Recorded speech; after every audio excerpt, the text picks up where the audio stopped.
Dok, ano nga po ba mga sintomas kung dehydrated na ako? Ang 5 po nating sintomas dyan ay number 1, kung less frequent lang po tayong umihi at madalas dark colored pa ito.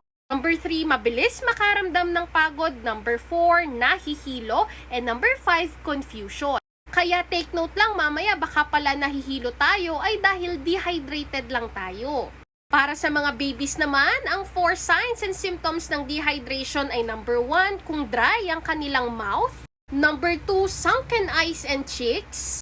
Number 3, walang ihi sa diaper for 3 hours. And number 4, pag madalas po silang umiiyak, wala po tayo nakikitang luha. Para sa mga adult, mahalaga po ang tamang inom ng water upang maiwasan ang iba't ibang klase ng sakit, katulad na lang din ng urinary tract infection, kidney stones, worst case scenario na lang po ang seizure, low blood volume shock, and heat injury.